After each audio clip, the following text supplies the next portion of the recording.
I just want to thank the organisers of this extraordinary gathering. I think Yeats once said that, what is culture? He said, culture was a community bound together with its imaginative possessions. So I just want to thank Michael Parsons and his wife Bernadette and everybody involved with the summer school and this extraordinary and beautiful Dunamay Centre. Immigration. My earliest memory of immigration was, for a lot of mercy, my father, I delivered telegrams. I was known as the telegram boy. You got the little green envelope and you went off on your bicycle and the message was fairly cryptic. John arriving on Thursday. But the more harrowing one for me was, Mary died last week. And with that, I hopped on my bike and flew down the avenue as a result of the cries of distraught and sorrow and sadness one felt at feeling and hearing, just getting that telegram. That was my first memory of a kind of emigration. But from the early monks going out to re-Christianize Europe and earn for us the island of saints and scholars, the concept of emigration as exile, as rupture, as parting, as sadness, has been an endearing motif in the accounts of Irish emigrants and of their state of mind. The word Joliocht in Irish, kind of an exile in itself, suggests this sense of sad parting. And one of the things, I go back this afternoon almost straight away to a wedding of a young couple straight back from Perth who are getting married in Clifton and will return there next week, but I'll come to them later. So the Catholic exiles of the 16th and especially 17th centuries established a network of colleges, centres of learning throughout Catholic Europe, Louvain, Salamanca, Paris, Rome, Alcalá, etc., that were also important in the early print history of the Irish language. Likewise, the soldiers and chiefs who left Ireland after military defeat and loss of lands and status included names that would later rise to high rank in the armies and in the religious and in the commercial life of their new host countries. Names like Marshal MacMahon, I think he was president of France. There was a man by the name of Taff, Austria and Hungary, the Hennessy brandy, and Lynch and Kerwin of the vineyards of France. But the main story of Irish emigration concerns the increasingly mass migrating from the 18th century in continuing cycles up to our own day.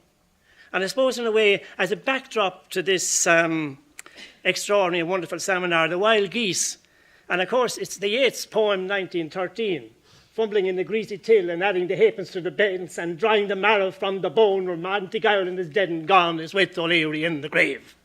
And over the past 7 or 8 years, meeting people in rural areas like Clifton and Connemara and around, certainly you feel the marrow has been driven from their bone, dried from their bone by austerity, but we have to have a sense of hope also, and I'll come back to Fintan Lalor at the end. So there was a sense of anger, and certainly over the past 6 years, the sense of anger it's true and real. Successive nationalist leaders from the mid-19th century, and particularly after the establishment of the Irish Free State in 1922, bemoaned the huge loss, manpower, resources through high immigration.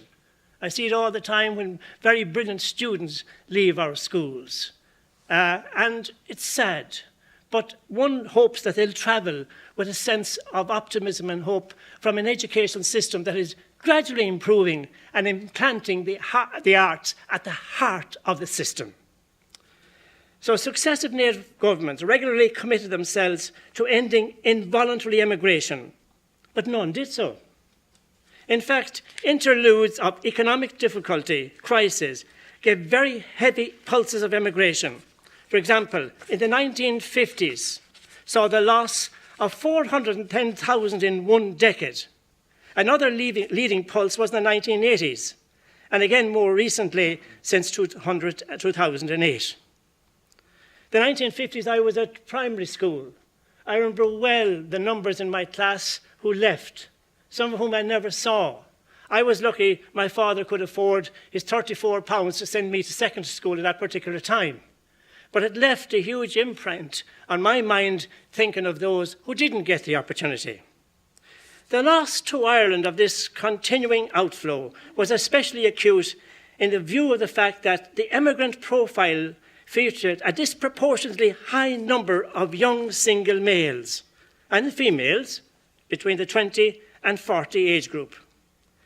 And clearly these productive cohorts were a loss to the economy and leaving a heavily weighted profile, and this is the thing I feel so sorry for, a heavily profile of dependent very young and very old, but also to the socio-cultural climate. The bridge between the aging and the young in some areas has gone, as John referred to when talking about the GAA.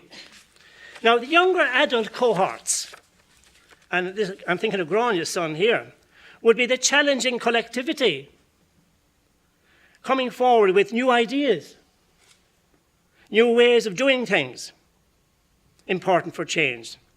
Their loss tended to tilt the cultural balance in favour of a more conservative element towards a more deferential and conformist society. The writers in more recent times, such as Joyce, Kate O'Brien, Edna O'Brien, Sean O'Casey to some extent, John McGarren, for intervals or permanently to escape from this excessively conformist, claustrophobic society. One of the poems I always found hard to teach was Patrick Kavanagh's The Great Hunger, where Maguire never got away from the landscape. He seemed to kind of spend all his time looking after the potatoes, not able to, well, that extraordinary line where he was wiping his arse with perennial grass on the bank of a summer stream. And sometimes there's a dreamer in lots of the young Maguires that the education system never gave a chance to get away. Of course, emigration is not all about loss. The immigrants themselves sought and mainly found new horizons of ambition. New horizons of ambition. My own parish wasn't exactly a Renaissance town in 1958. I had an uncle guard in Cork, long before television even, and the journeys, it was like the Robert Frost poem. Two roads diverged the yellow wood, and I took the one least travelled on, and that made all the difference. But getting to Cork, that was a city. I was lost, but I was kind of excited. There was a choral festival. Luckily, one day I saw a play advertised, John B. Keane Scythe, by the Southern Theatre Company, and I went in. And out of the blue, I said, what is actually happening here? What Keane managed to do when the arrival of the two tinkers, and to give a mighty sense of folklore. And it gave, at that time in the country, everyone, I don't know what everyone is talking about now, water rates and whatnot, but geez, that time they were all talking about Scythe. Have you seen Scythe?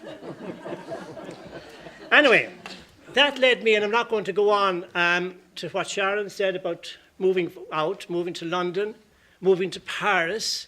And just when we got to Paris, we wanted to see the nightclubs. We heard about these Folies Bergères, you know.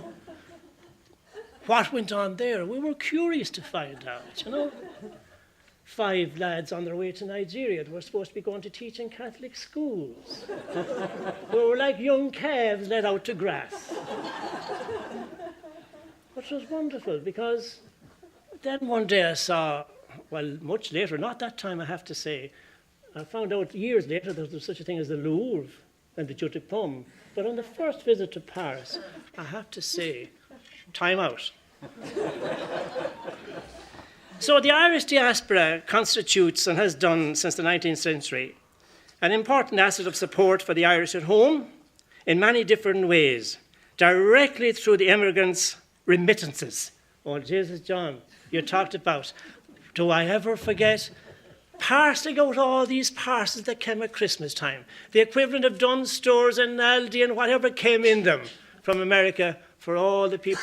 Huge, huge, huge parcels. Now, on top of that then, talk about health and safety, you had the geese that were plucked and parcelled and sent off to London. So the parcels came in one door, and the pile of geese without the other on the big post bag. But that's in my lifetime. So we talk about remittances through effective lobbying of foreign governments, through soft influence, goodwill, networking, to encourage or facilitate investment in Ireland in the last half-century. They enhance the profile of Ireland. They enhance, and Sharon has mentioned them, beyond what we might reasonably expect for a small island off the northwest of Europe. I also spent some time in Nigeria, and with all the criticisms of the church, to this day I recall the selfless support of nuns and priests in leper colonies, in hospitals, in education, and it's something that I will never forget. A simple cost-benefit loss assessment of the Irish immigrant experience cannot cover the full complexity of this embedded cultural feature of Ireland's history. And I suppose Anya mentioned plays. I better stop because now I get wandering, I get lost. My wife told me to stop now. But Brian Friel wrote a marvellous play called The Loves of Cass Maguire. And in Loves of Cass Maguire, the couple come back and they have a bit of money, of course. And the people at home decided, well, we'll try and get a bit of money off them, or otherwise they'll go into the nursing home. But they wander away, and they have a marvellous line by Yeats. I think it's The Heavens Embroidered Cloth. Tread softly because you'll tread on my dreams. So that play, I think, highlights the complexity of the embedded cultural features of our history, or they capture the millions of individual and family life stories that immigration has generated. Now, where does Fintan Lalor come in here? Well, he was a visionary, and I thank Michael Parsons for his knowledge that he gave me to really bring alive. And I would see, with the awful cutbacks of the last 7 years, and I'm only just talking about the arts, I believe that the arts are a central part of the Irish educational system. And speakers in the classroom. Now, the digital world is wonderful. I was telling Michael and Bernadette last night, I'm a late convert to the iPhone. I have 3 daughters, Anya. None of them, they all said, no, you're too old to use the iPhone. You're too old to use the iPhone. But our very talented secretary, under leader funding, last summer, I have to be honest, leader funding. And I say, no, Jesus, keep the leader fundings in the communities. I want to applaud last night. We all decided that the leader funding should stay local. But anyway, our talented secretary said, people on the committee, like my aging group, we should be taught how to use technology. So a past student, a wonderful, took me on hand and said, okay, I will teach you how to use technology. He got me an iPad. He says, if you use the iPad, you'll be able to use the phone. So now I'm sure, I hope it's turned off. It's down here, it's up here. I can take it out and I can Australia. So that is the wonderful sense of being connected. So where will James Fintan Lalor? I will remember, never forget this man here, John Lonergan, came to our arts festival. He asked me when I came in, how long ago was that? I think it's about 12 years. Now, if you can imagine a packed hall at 3:15, when all of them want to get on buses. And this man arrived, and he's told a story about that particular morning. He had interviewed a young person who, for one reason or other, had fallen on difficult times, and that person had to stay indoors. But John told the story so well. There wasn't a sound, not a sound. We actually, on the staff, even though I've retired 8 years, we still talk about the day John Lonergan mentioned that story. Now, with the digital age, I'm coming back to my track again, there's a danger that we will outdo a sense of hearing in ourselves. Newman said it was the breathing voice and the living face that first and best mediated knowledge to the young. And I would always hope, in a lower sense, that teaching, which is on the moment in an area of crisis, will come back to the centrality, which is enhancing and enriching. And teachers are working very, very hard. But their time limits are so now that a time for the creative arts is being gradually put on the second boiler, and that is very, very sad. Auden wrote a marvellous poem in memory of WBH. He said, "In the deserts of the heart, let the healing fountain start. In the prison of his days, teach the free man how to praise." And I think teaching the free man how to praise is a line that, in a way, encapsulates James Fintan Lalor's life and work. And Seamus Heaney, in one of his great interviews, he valued education very, very much, but having a good teacher. And our teachers, I'm proud of them.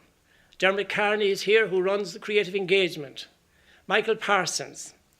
The teaching is a profession which allows the arts, which hopefully will allow the arts to become the central part of our Irish educational system. I go back once more to the final quotation from Seamus Heaney. He says, "We are disposed to believe that the work of the artists help to create our future, that the effort of creative individuals can promote a new order of understanding in the common mind." And I suppose this was said at the family conferences at the beginning of the crisis 6 years ago. So I think the country has moved. We're moving forward. The arts budget has increased, but it has increased in the infrastructure towards capital funding. I only hope, and I haven't read the small details, that something is going to the Arts Council that will allow artists and young musicians like whom we heard last night. I don't know how the Minister of Foreign Affairs can stand here last night. I'm sure he was so impressed. But when he gets around the cabinet table, that he allows the arts budget to be increased for the enhancement and the enrichment of our educational system. When Yeats spoke to Byzantium, he talked about sailing to Byzantium, the Byzantium of the mind, which all students, hopefully, will carry. And you know, there was the great Brian McMahon once was asked, he was talking about an educational system, and I won't say which one it was. He said, "What do you think of it?" He says, "They'd slit the cuckoo's throat to see what makes it cuckoo." I am old enough to know that not everything is quantifiable. It's not quantifiable. And at the wedding this afternoon, I'll be meeting students that I've met 34 years ago, I'm sure 35. And they will recall the John Lonergans in the classroom, the piece of music in the classroom, the John McGahern reading maybe Faith, Hope and Charity. That is an enriching experience which money won't buy. And for which I think James Fintan Lalor gave his life and died a young man. Thank you very much.